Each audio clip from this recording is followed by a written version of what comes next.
Alléluia, gloire à Jésus-Christ, que le nom du Seigneur soit béni, que le nom du Seigneur soit élevé, que le nom du Seigneur soit magnifié, que sa grâce et sa faveur nous localisent en ce jour et nous donne, lorsque nous nous rassemblons à ses pieds autour de sa parole, à recevoir le meilleur de lui dans le nom puissant de Jésus-Christ.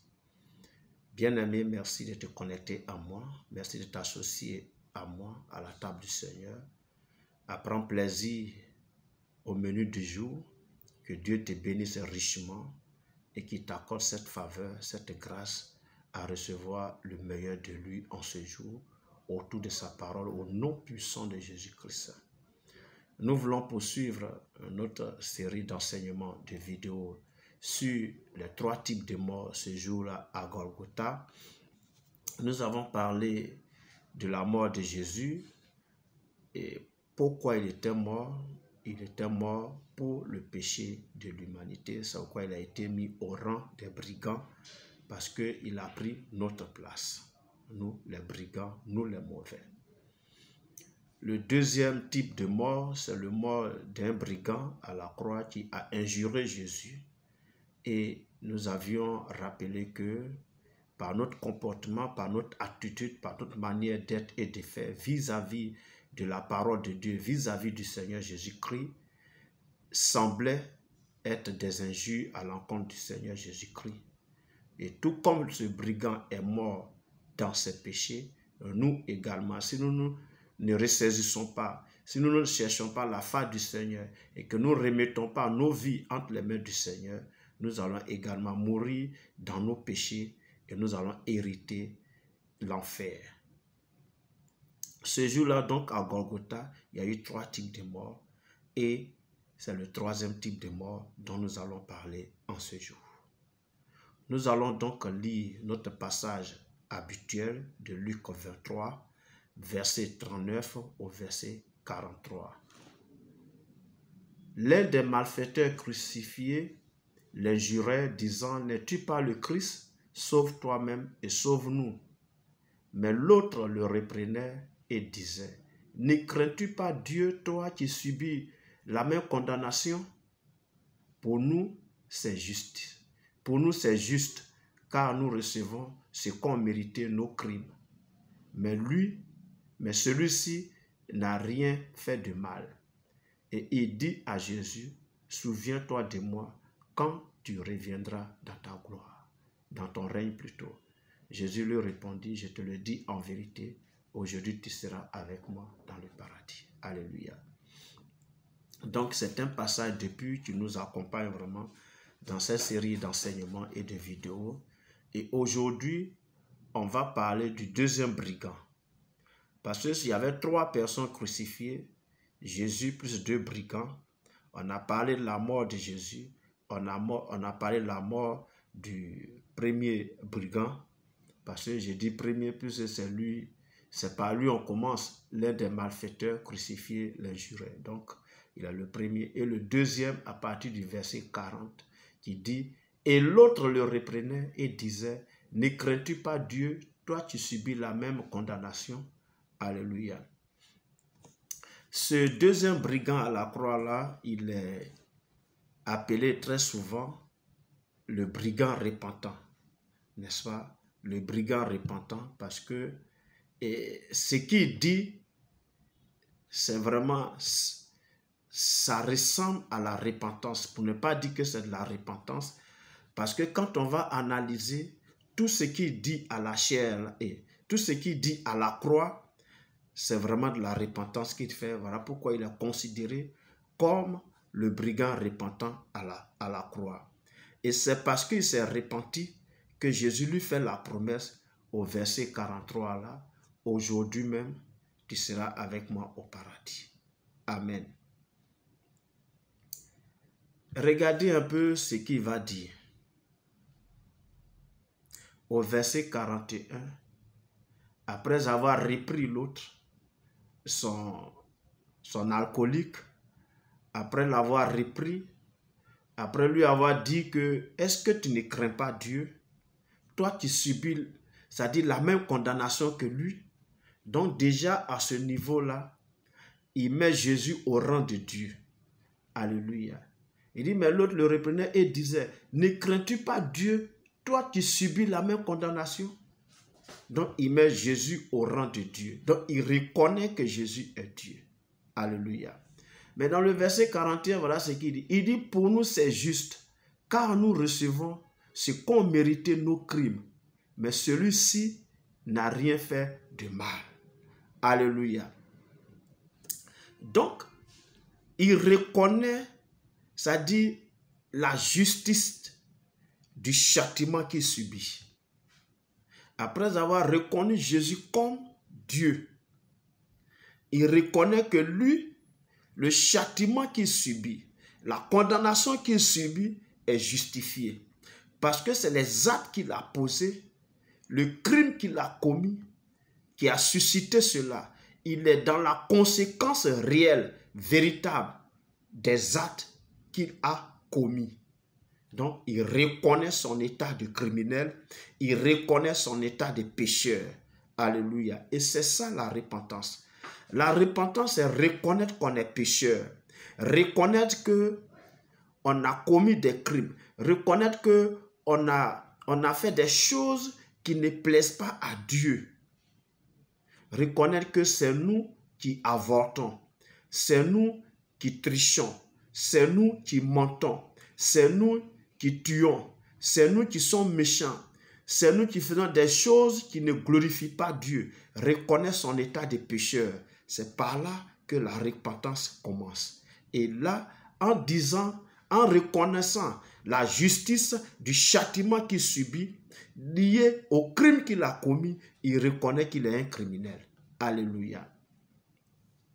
Deuxièmement, il reconnaît ici que Christ n'a rien fait. Donc, il reconnaît l'innocence de Jésus. Qu'est-ce qu'il dit? Il dit, mais celui-ci n'a rien fait de mal.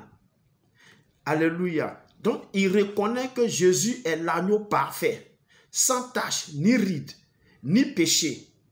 Amen. Ça dit, et mis au rang des criminels, mis au rang des brigands, mis au rang des malfaiteurs. Donc, il reconnaît là que Jésus n'a rien fait. Donc, lui qui n'a point de péché en lui, a payé pour le péché de l'humanité, en se mettant au rang des brigands. Donc, il reconnaît qui est Jésus. Il n'a rien fait. Alléluia. Au verset 42, il dit quoi? Et il dit à Jésus, souviens-toi de moi quand tu viendras dans ton règne. Qu'est-ce qu'il reconnaît ici? La divinité de Jésus-Christ. Souviens-toi de moi quand tu reviendras dans ton règne. La divinité de Jésus.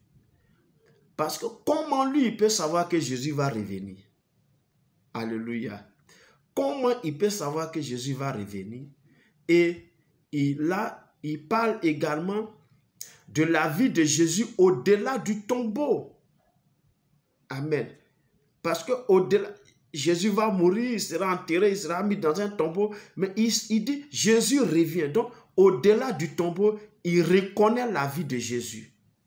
Et toujours dans ce même verset 42 là, qu'est-ce qu'il reconnaît? Il reconnaît le royaume de Jésus après la croix. Le royaume après la croix dont Jésus sera roi. Parce que quand il dit ici, quand tu viendras dans ton règne, mais qui règne? C'est le roi qui règne. Alléluia. Donc, quand on analyse un peu tout ça là, on dit que c'est un brigand, c'est un malfaiteur repentant à la croix. Reconnaître que Christ est Dieu, reconnaître qu'il est un malfaiteur qui mérite le châtiment qu'il subit, reconnaître que Jésus n'a rien fait et qu'il est en train de payer le prix pour les pécheurs et plaider auprès de Jésus de se souvenir de lui lorsqu'il reviendra, parce qu'il reconnaît la divinité de Jésus, il reconnaît la vie de Jésus après le tombeau, il reconnaît que Jésus est roi et qu'il va régner sur un royaume dans le futur. Alléluia. C'est un brigand repentant. Et c'est pourquoi Jésus lui fait cette promesse à l'instant même, qu'aujourd'hui même, je te le dis en vérité, tu seras au paradis avec moi. Tu mérites d'être dans le royaume des cieux. Tu mérites d'être, c'est-à-dire au paradis. Tu le mérites parce que tu t'es repenti, tu m'as reconnu comme étant le roi, tu m'as reconnu comme étant Dieu, tu m'as reconnu comme étant souverain et que tu as reconnu toi-même tes péchés. Aujourd'hui même, je te promets, tu seras avec moi dans le royaume de Dieu. Alléluia. Au vu de tout ça, qu'est-ce que nous voulons retenir véritablement? Voici quelqu'un qui a commis des crimes toute sa vie. Il a été un malfaiteur, un criminel, un truand. C'est un trouble sommeil pour la société. C'est quelqu'un, quand tu le rencontres sur le chemin, tu n'es pas certain de vivre après les secondes qui suivent. Voilà cet homme, poursuivi par la justice, arrêté, jugé et condamné à mort à la croix, qui reconnaît Jésus et qui est sauvé. Si ce brigand repentant a été sauvé, cela veut dire que tout le monde peut être sauvé. Quel est le péché dans lequel tu te trouves? Quel est le crime que tu as commis? Qu'est-ce que tu penses que le Seigneur ne peut pas pardonner dans ta vie? Alléluia. Il suffit tout simplement de croire que Jésus est le Fils de Dieu. Il suffit tout simplement de croire qu'il a porté tes péchés à la croix, qu'il est mort pour toi. Il suffit de croire que son sang qui a coulé à la croix était pour la rémission des péchés et surtout pour ceux qui croient en lui. Il suffit de croire que le sang de Jésus peut te laver et te purifier de toute iniquité. Il suffit de croire et de reconnaître Christ comme ton Seigneur et ton Sauveur personnel et il efface tous les crimes, tous les péchés, les mensonges, les avortements, les vols, les détournements, tout ce que tu as fait dans ta vie, il les efface et il fait de toi un homme nouveau, il fait de toi une femme nouvelle, pure, sans tache devant lui et il t'accorde l'opportunité d'hériter le royaume de Dieu, le paradis. Alléluia. Je veux t'interpeller. Toi qui me suis, de croire en Jésus comme ton Seigneur et ton Sauveur personnel. Lui qui a payé le prix de ton péché à la croix. Lui qui a fait couler son sang pour satisfaire à la justice de Dieu, pour que tes péchés te soient pardonnés. Crois, accepte-le comme ton Seigneur et ton Sauveur. Viens à lui dans une repentance sincère. Reconnais tes péchés, reconnais-le comme Dieu, reconnais-le comme le Sauveur et abandonne-toi entièrement entre ses mains et tu hériteras le royaume des cieux. Le deuxième brigand, il est mort au péché. Alléluia. Christ est mort pour le péché. Le premier brigand est mort dans le péché. Le deuxième brigand est mort au péché. C'est pourquoi il a hérité le royaume des cieux. J'ai prie que tu meurs au péché. Parce que celui qui meurt au péché est sauvé. Mais celui qui meurt dans le péché périt éternellement. Merci de m'avoir suivi. J'espère que cet enseignement que je clôt aujourd'hui t'a fait du bien sur les 3 types de morts ce jour-là à Golgotha. Aime, partage, attire des personnes. Prends plaisir toujours à me suivre. Amène d'autres personnes à s'abonner.